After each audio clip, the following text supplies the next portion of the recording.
Have you ever noticed how the most conscious people of our time seem to carry an invisible weight?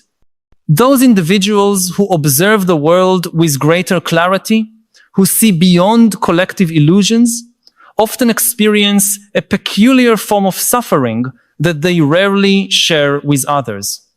It is an intriguing phenomenon, deeply revealing about our contemporary condition. While much of society navigates life absorbed in daily distractions, there is a group of people for whom expanded consciousness has become both a blessing and a curse. They are the ones who perceive broader patterns, who question dominant narratives, who feel the contradictions of our time with unusual intensity, and this sharpened perception comes with a significant emotional cost that is paradoxically usually endured in silence. Why does this happen? Why do those who see more clearly also suffer more quietly? This is a question that touches something essential about the nature of human consciousness and about how we live in this particular historical moment. By exploring this phenomenon, we can discover not only the roots of this silent suffering, but also possible paths to transform it into something more constructive and perhaps even liberating. The relationship between expanded consciousness and suffering is not new in human history. We can find its echoes over millennia in different cultures and traditions. In ancient Greece, we have Plato's cave myth, where the one who manages to break free and see the real world beyond the shadows returns to the cave only to be ridiculed and rejected by those who remain chained to illusions. Socrates himself, with his relentless pursuit of truth through questioning, found not only social resistance, but also death as the final response of Athenian society to his uncomfortable awakening. Prophets in religious traditions are often portrayed as solitary figures, carrying visions that separate them from the community and condemn them to live as foreigners among their peers. Even in the Middle Ages, we find mystics and philosophers whose expanded perception placed them in dangerous positions against institutions of power, often forcing them to hide their real perceptions or communicate them only in very restricted circles. The pattern is consistent. Those who see beyond collective illusions often experience not only the burden of that vision, but also the isolation it brings. However, what we are witnessing today has unique characteristics that intensify this dynamic. We live in an era of unprecedented informational overload, where our attention has become the most disputed resource of the economy. Our devices and digital platforms have been meticulously designed to capture and hold our focus, fragmenting our perception into small shards of partial attention. This scenario creates an even deeper division between those who manage to maintain integrated consciousness, perceiving broader patterns of reality, and those who get lost in the constant flow of disconnected stimuli. The most conscious not only see beyond the illusions of their time and culture, as their historical equivalents did, but also must actively resist increasingly sophisticated mechanisms designed to colonize and fragment their attention. This demands a cognitive and emotional effort without historical precedent. At the same time, our society has developed an impressive ability to absorb and neutralize criticism, transforming potentially revolutionary insights into harmless consumer products. The very tools that could promote a collective awakening are quickly incorporated into the system they were meant to challenge. Consider how concepts like mindfulness, originally part of deep spiritual traditions aimed at freeing the mind from illusions, were reduced to corporate productivity techniques and meditation apps that mainly promise stress reduction so we can function better within the same system. The most conscious perceive this cooptation and feel the frustration of seeing tools of liberation turned into new mechanisms of control. This awareness becomes yet another layer of their silent pain. Another crucial aspect is that our contemporary social structures offer few legitimate spaces for the kind of deep questioning that expanded consciousness naturally generates. In ancient societies, figures such as shamans, prophets, philosophers, or mystics had recognized roles, even if often marginalized. There was an understanding that certain people would function as the extended eyes of society, seeing beyond the immediate horizon. Today, we fragment knowledge into such narrow specializations that we lose the ability to integrate broad visions. An economist should not speak about psychology. A physicist should not philosophize about ethics. An artist should not theorize about politics. Those with perceptions that cross these artificial boundaries often find no institutional place to express their integrated visions. This lack of social recognition for expanded consciousness contributes significantly to the silence of those who possess it. There is also a particular phenomenon related to digital technology and social networks that intensifies the silent suffering of the most conscious. Digital platforms, with their engagement algorithms, tend to reward emotional extremes and polarized positions. Nuanced ideas, complex perceptions, and uncomfortable truths that do not fit neatly into established ideological camps are often ignored or actively suppressed by the design of these systems. Those who perceive nuances, contradictions, and truths that transcend simplistic dichotomies discover that their voices are systematically marginalized by the very architecture of our main communication platforms. Watching this mechanism in action, day after day, while simplistic narratives dominate public discourse, creates a particular form of exhaustion and hopelessness among the most conscious. It is like being trapped in a conversation where only the loudest screams are heard, while essential whispers are completely lost. The relationship between consciousness and pain has even deeper roots in the nature of the human mind itself. To understand this, consider how our nervous systems work. Physical pain exists as an essential warning system, signaling current or potential harm to the organism. In a similar way, we can think of emotional and existential pain as alert systems for our social and psychological being. The greater the consciousness, the more refined this warning system becomes, capable of detecting subtle misalignments and contradictions that would go unnoticed by a less attentive mind. The most conscious are like those with extraordinarily acute hearing, living in a noisy city, or people with exceptional smell sensitivity working in a sewage treatment station. They detect dissonances that others simply cannot perceive.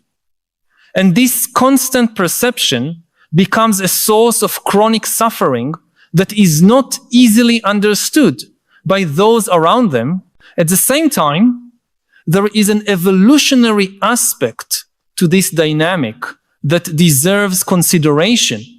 In hunter-gatherer societies that shaped our psychology for hundreds of thousands of years, expanded consciousness likely offered significant survival advantages for the group, even if at individual cost for those who possessed it. The member of the tribe who was constantly attentive to subtle patterns of change in the environment, who questioned established routines when perceiving risks ignored by others, who imagined possibilities beyond the immediate horizon, offered vital contributions to the adaptability and survival of the group as a whole. However, this same hypersensitivity to problems, risks, and contradictions likely came with greater individual suffering. This balance between collective benefit and individual cost may explain why expanded consciousness, with its associated pain, persists in the human population, even when often disadvantageous for subjective individual well-being. But why the silence? Why do those who feel the contradictions of our time most deeply often carry this burden without expressing it openly? There are multiple layers in this silence that deserve exploration. First, there is the very real fear of social rejection. Our societies, despite all rhetoric about individuality and freedom of expression, exert powerful pressure for conformity of thought. Those who question fundamental narratives often face not only intellectual disagreement, but social alienation. We are, after all, tribal animals, and ostracism remains one of the most painful experiences we can face. The most conscious often learn through painful experiences that sharing certain perceptions results in rejection, ridicule, or marginalization. Silence becomes a strategy of social survival. There is also the problem of communication itself. Many of the deepest perceptions about our condition resist easy articulation in everyday language. How can one adequately express the perception of systemic contradictions that manifest in countless domains of experience? How can one effectively communicate insights that challenge not only specific ideas, but the very conceptual frameworks we use to organize thought? Language, with all its limitations, and loaded with cultural assumptions, often seems inadequate to convey perceptions that transcend established consensus. This difficulty in articulation contributes significantly to the silence of those who see beyond conventional boundaries of thought. Another aspect of silence relates to perceived responsibility. The most conscious often feel that their darkest or most disturbing perceptions, if shared indiscriminately, could cause unnecessary suffering to others. There is a paradoxical compassion in withholding certain truths when one perceives that they could not be constructively integrated by listeners. Like a doctor who carefully calibrates how much of a difficult diagnosis to share with a patient at different stages of their journey, the most conscious often consider the potential impact of their perceptions on others and choose silence as an act of care, not cowardice. Modern technology adds yet another dimension to this phenomenon. We live in an era of unprecedented surveillance, where our digital communications are constantly monitored, analyzed, and potentially used against us, whether by corporations, governments, or even by socially driven mechanisms amplified by algorithms, those with enough consciousness to perceive the risks of expressing ideas that challenge powerful established interests often choose self-censorship as a measure of self-preservation. It is no coincidence that historically, authoritarian regimes have prioritized targeting intellectuals, artists, and independent thinkers. Expanded consciousness has always represented a threat to systems of power that depend on uncritical acceptance of official narratives.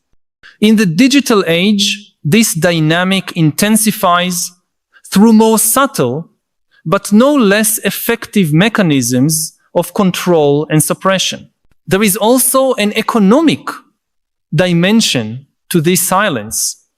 In a society where material survival is intimately tied to participation in economic systems that may be fundamentally incompatible with the values and perceptions of the most conscious, expressing certain truths can have significant material consequences. Losing jobs, professional opportunities, or social status for expressing fundamental criticism of the systems that sustain our material existence is a real risk.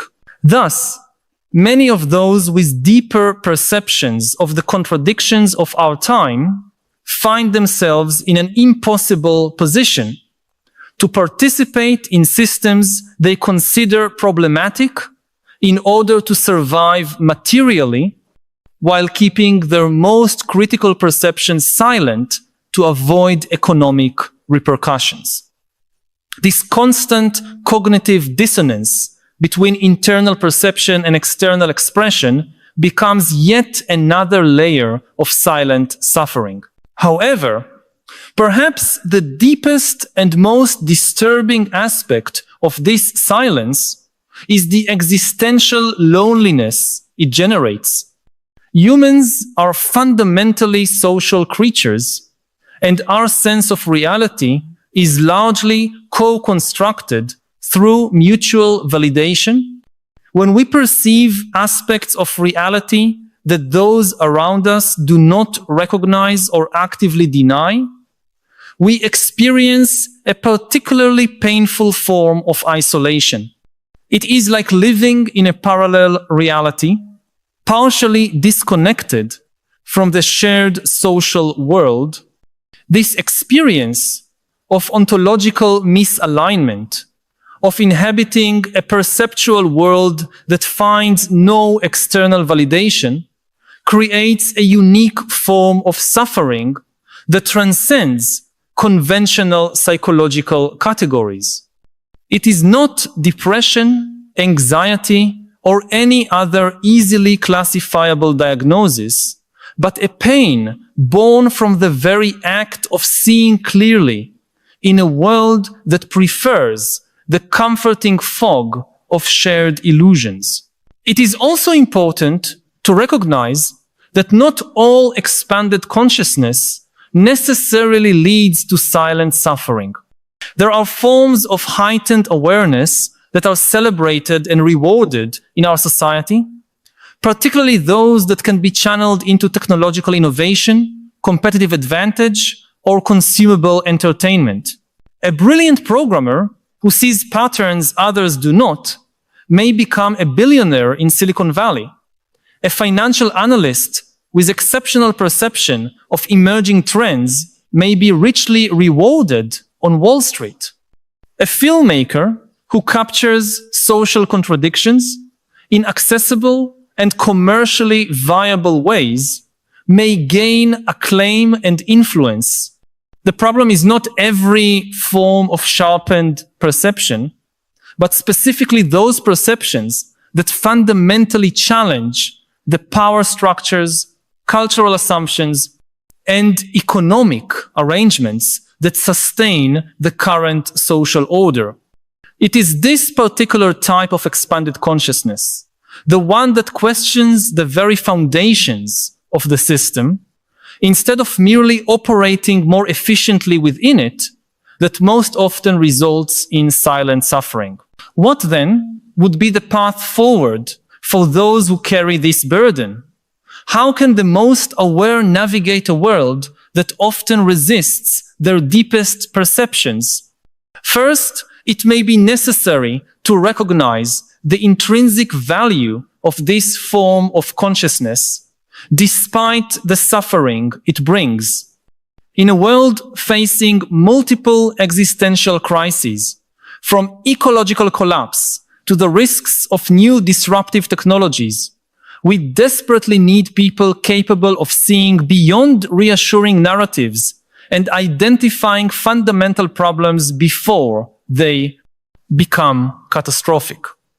The pain of the most conscious can be an essential warning system for society as a whole, signaling misalignments and contradictions that, if ignored, may lead to devastating consequences. Recognizing this role can transform the meaning of suffering, making it not only a personal burden, but a necessary form of service, even if unrecognized, to the broader human community. Furthermore, those who experience this particular form of expanded consciousness may benefit greatly from finding others with similar experiences. Throughout history, communities of thinkers, artists, philosophers, and visionaries created small enclaves where perceptions that challenged the dominant consensus could be shared, refined, and integrated. Today, despite the limitations and risks of digital platforms, there are new possibilities for creating spaces where the most conscious can break their isolation and find validation for their perceptions. These encounters, whether physical or virtual, offer not only relief from existential loneliness, but also opportunities to transform individual perceptions into more robust collective understandings and potentially into coordinated actions for positive change. It is also worth considering the possibility that we are on the threshold of significant changes in collective consciousness. Moments of deep crisis often catalyze awakenings that once seemed impossible. As the limits and contradictions of our current systems become increasingly evident through converging crises, perceptions that were once marginalized may find more receptive audiences. Stories of profound social transformation often include periods in which ideas previously considered radical or unthinkable quickly became the new common sense.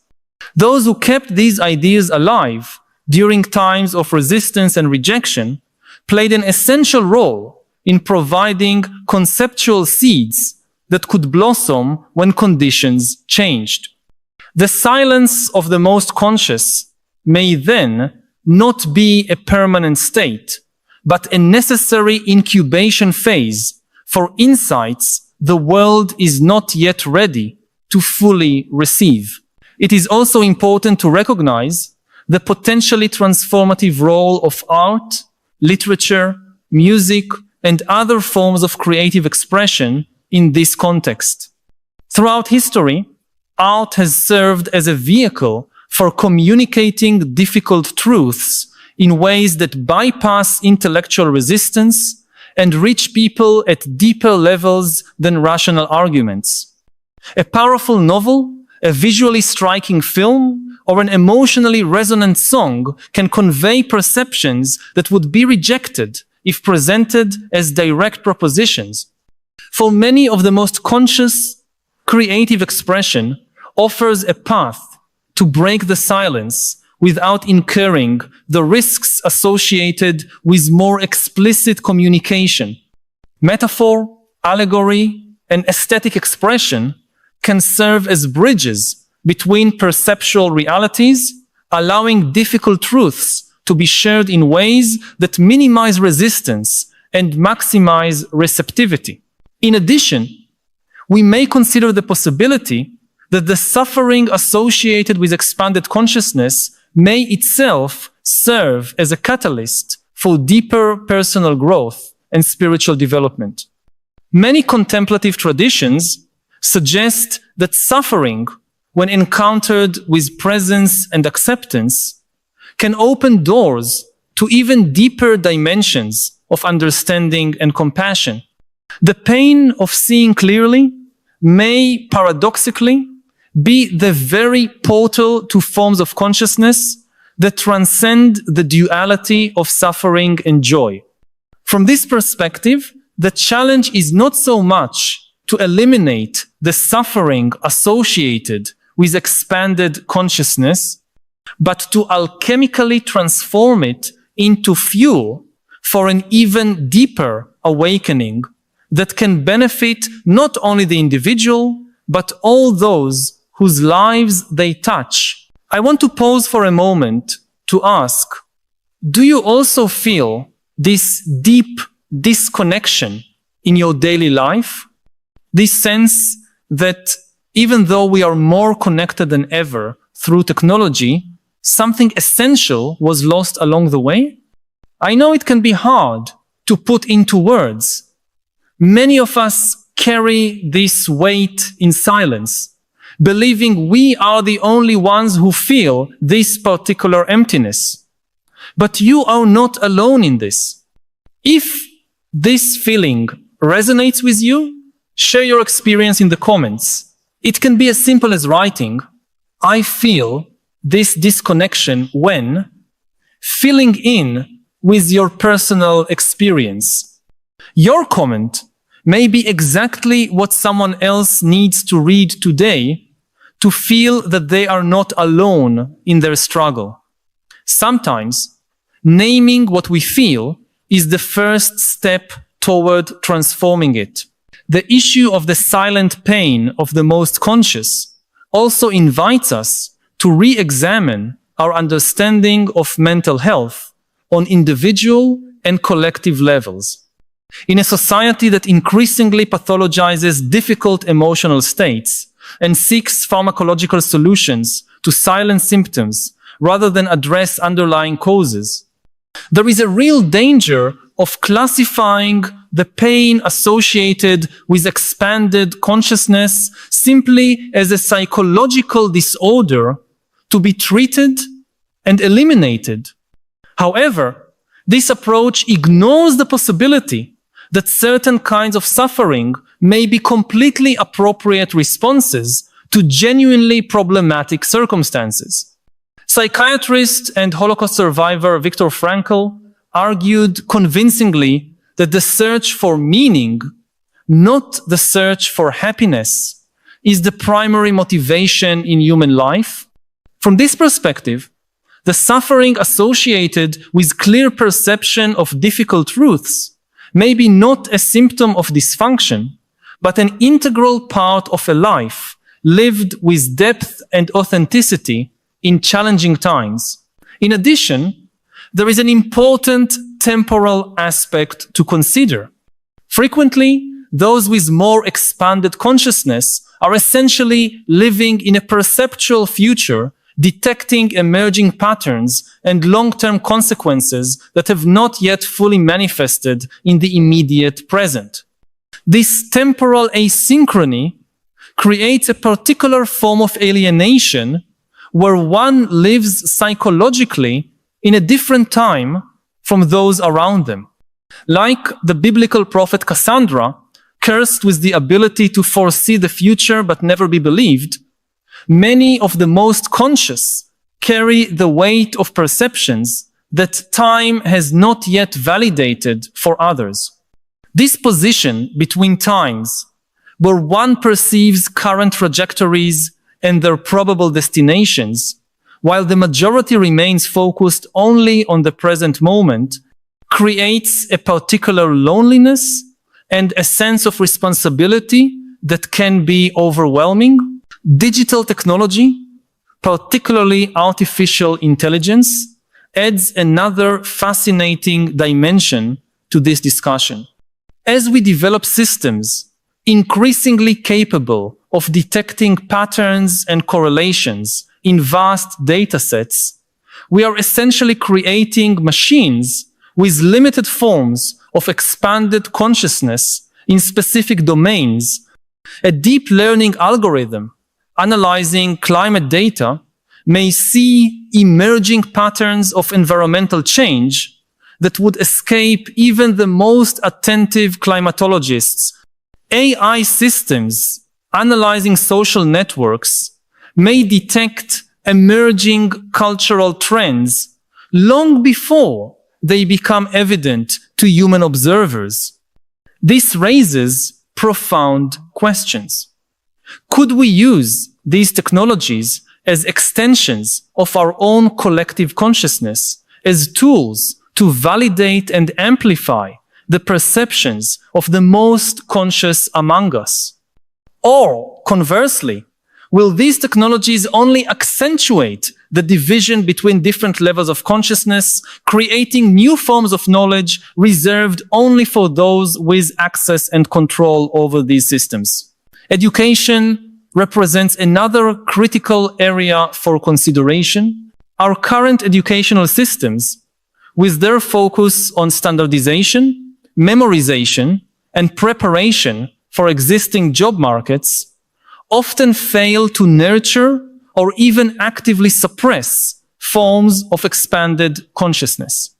Children who naturally question, who are sensitive to contradictions, and who are attentive to dimensions of experience beyond the material and measurable, often find little support for developing these qualities. Instead, they are implicitly or explicitly encouraged to narrow their perceptual focus to accommodate institutional expectations, reimagining education as a process that deliberately cultivates multiple forms of consciousness, including those that may generate discomfort by challenging established assumptions, could be essential for developing the perceptual and integrative capacities to our species will need to navigate the complex challenges we face. Perhaps the most hopeful aspect of this exploration is the recognition that despite all the suffering associated with it, expanded consciousness also brings with it extraordinary possibilities for fulfillment, connection, and meaningful contribution. Many of those who carry this burden also experience moments of clarity, beauty, and interconnection that transcend the ordinary. The same sensitivity that detects painful dissonances also allows one to experience sublime harmonies when they are present. The ability to see broader patterns, to integrate diverse perspectives, and to imagine possibilities beyond the status quo are precisely the qualities needed to conceive and manifest alternatives to the dysfunctional systems that currently dominate our collective existence. In this sense, the pain of the most conscious is not only a burden to be endured, but potentially the crucible in which new ways of being, both individual and collective, can be forged. Ultimately, the question of the silent pain of the most conscious invites us to fundamentally reimagine our relationship with knowledge, perception, and truth. In an age where your truth and my truth have replaced the common search for shared understanding, where narratives are evaluated primarily for their strategic usefulness rather than their correspondence to reality, those who maintain an unshakable commitment to clear perception often find themselves in increasingly isolated territory. Yet, it is precisely this commitment that can offer a path through the converging crises we face as a species. As Václav Havel, the playwright who became president, wrote during Soviet oppression, living in truth can be the most revolutionary force available in times where systems of power depend on collective acceptance of falsehoods. In our individual lives, we can begin by honoring our own capacity for expanded consciousness, even when it brings discomfort. We can seek others who share our levels of perception and create spaces where difficult truths can be articulated and integrated. We can develop contemplative practices that allow us to remain present with the suffering that clarity sometimes brings, transforming it into compassion instead of cynicism or despair. And we can find ways to express and share our deepest perceptions in ways that can be received by those who are ready to hear them, recognizing that collective consciousness evolves gradually, often at slower rhythms than we would like. Socially, we can work to create structures that value and incorporate multiple levels of consciousness, recognizing that different perspectives and sensitivities are necessary for a truly healthy and resilient society. We can imagine educational, economic, political, and cultural institutions that not only tolerate, but actively nurture divergent voices and unconventional perceptions.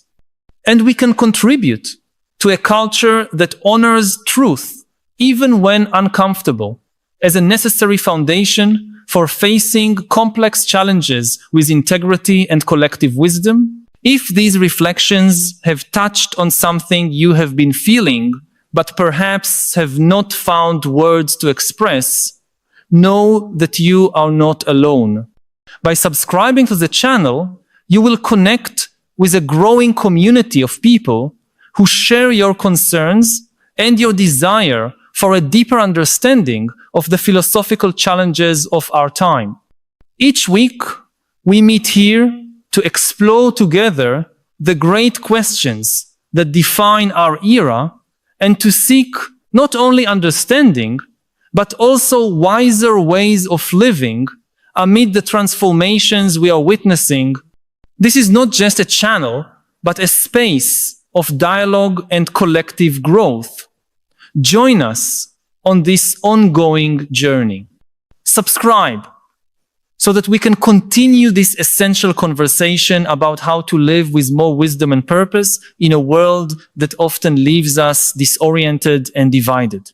The history of human consciousness is a journey of continuous expansion, punctuated by moments of contraction and resistance. The silent suffering of the most conscious in our time can be seen not as an anomaly or a purely personal tragedy, but as part of this broader rhythm of collective evolution. The pain that accompanies clear vision has always preceded significant transformations in human understanding. Like the labor that precedes birth, this suffering may be not only inevitable, but necessary for the emergence of new paradigms of perception and organization. Those who endure this pain today, keeping alive the possibility of more integrated and compassionate consciousness, are serving as midwives for a future we cannot yet see clearly, but that we can feel emerging through the cracks in the old world. In this light, the silence of the most conscious may be not an end, but a pause, pregnant with possibilities, a moment of inspiration before a new collective expression that is only beginning to find its voice. Yuval Noah Harari, I'm very happy to see you. Thank you for coming. It's my pleasure. It's good to be here. Well, we're going to talk about your book, Nexus. And after reading it, I've been thinking a lot about well, the end of the world and annihilation of the human species. I mean, do you go around thinking like that as well? I think it's a possibility, but it's not deterministic, it's not inevitable. The whole point of writing a book warning about these dangerous scenarios is that these are just scenarios. We still have the power, the resources to prevent them.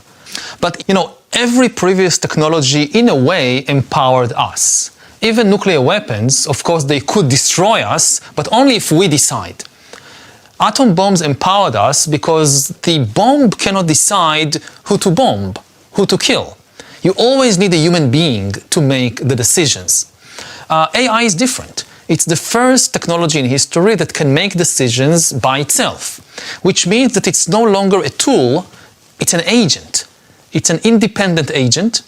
Similarly, it's the first technology in history that can create new ideas by itself. And of course also invent new weapons. So it's like a nuclear bomb that can invent a more powerful nuclear bomb that can invent an even more powerful nuclear bomb. It doesn't have to go in that direction. It's not inherently evil or bad. It has a lot of positive potential. It could provide us with the best healthcare in history. It could help us prevent catastrophic climate change. And this is really just the beginning of the process. You know, if you think about the evolution of organic beings, so it took billions of years to get from amoebas to dinosaurs. Digital evolution is millions of times faster. And if GPT-4 or ChatGPT, this is the amoeba, so how would the T-Rex look like? Yeah. Well, I mean, you're right that it won't be what we imagine, that it won't be like in Matrix or Terminator where artificial intelligence will roam the streets and kill people. No. But so what will it look like? I mean, what are the potential dangerous outcome? It's not like there is one big computer somewhere that is trying to take over the world. AIs, we need to think about them as millions, potentially billions of new non-human agents that fill more and more positions in more and more systems, bureaucracies, corporations, armies, governments. Again, making decisions about the world and about our life. And we, in the process, not just losing our power, but losing the ability to understand the world. Because increasingly we don't understand how these things make decisions. We don't understand these extremely complex systems. I mean, what we have seen already in recent years is that AIs are taking over to some extent our culture, our society, the conversation. You know, on social media, some of the most important decisions about what kind of content to promote is being taken by algorithms. And the AIs decide to promote hate speech and fake news and conspiracy theory because they were given the task of increasing user engagement. This is like the holy grail of social media companies, is increase user engagement. And the algorithms discovered by trial and error, by experimenting on millions of people, that outrage gets engagement. And this has already resulted in increased polarization in societies all over the world, from Myanmar to the United States.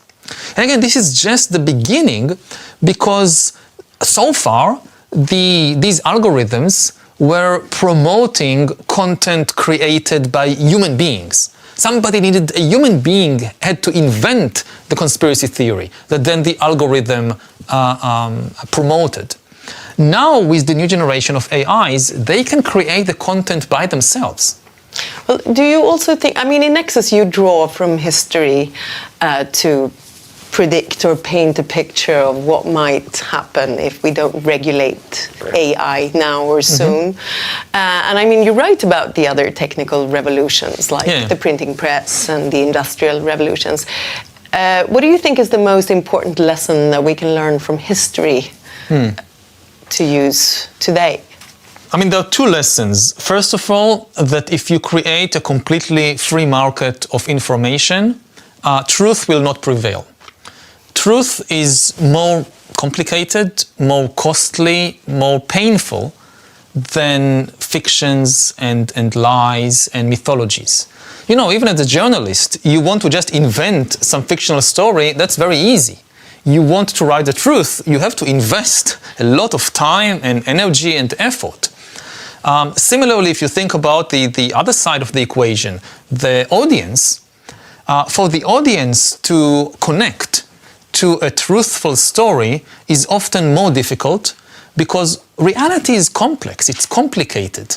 So it demands a lot of effort to really understand a true story. Whereas a fictional story, you can make it as simple as possible. So if you want the truth to win, you have to tilt the balance, you have to invest something. The other lesson that we learned from previous big technological revolutions is that humans are extremely adaptable, but the process of adaptation is costly and dangerous. When humans began to develop industrial technology, nobody knew how to build a good industrial society. So there were various experiments. Imperialism was a huge experiment in building industrial societies. There were lots of people in the 19th and early 20th century who thought an industrial society, it has to be an empire because you need to control the source of raw material and you need to control the markets. So we have to build an empire. And this type of thinking, you know, it spread. Britain and France and Japan and Russia and the United States, they all went about building empires. And with terrible consequences for hundreds of millions of people until people realized, no, you can build an industrial society which isn't an empire. And similarly, you had other people who said the only way to build a really efficient industrial society is communism. And you had this huge experiment with communism in the Soviet Union and other places, which again was extremely costly. And the same with fascism. Fascism was also a huge experiment, failed experiment in how to build an industrial society.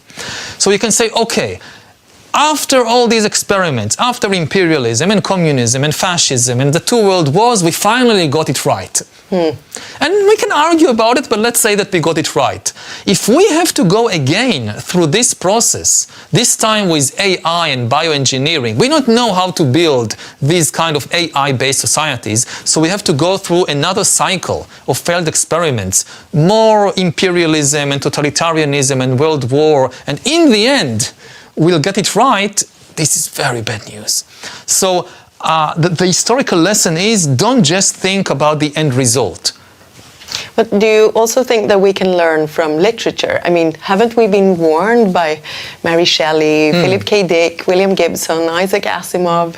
We have been warned, and it's very important, it's very good that we have been warned. I think the most important literary genre of our era is science fiction, because it attempts it engages with all these possibilities and attempts to warn us about the dangers and to speculate about how to build better societies. But for this to be successful, I think that science fiction needs to really dig deep into how technology changes in a fundamental way relations between human beings. Because you have a lot of science fiction which is just, you know, like taking a very old story and reenacting it with robots. So you can do like Romeo and Juliet with robots or in space with laser guns and spaceships, and it is still Romeo and Juliet. I mean, it doesn't tell you anything new about how humans relate to each other. But you also write that we need more fiction about bureaucracy. Yeah, this is, I think, the biggest lacuna in art is that art is not very good in explaining bureaucracy. We have Kafka. We have Kafka, we have Catch-22. It's not completely missing. But if you look, say, at the big it's blockbusters. Not the bestsellers, no. Yes, it's not the bestsellers, it's not the blockbusters. And this is a problem because our life is managed mainly by bureaucratic systems. But then when we open the television and we watch a TV series about politics, it's likely to ignore the bureaucracy and instead to tell us a medieval or even Stone Age story about dynastic politics. The focus is on a family or a couple of families and the kind of basic biological dramas that characterize competition within or between families. So you have something like Succession with the kids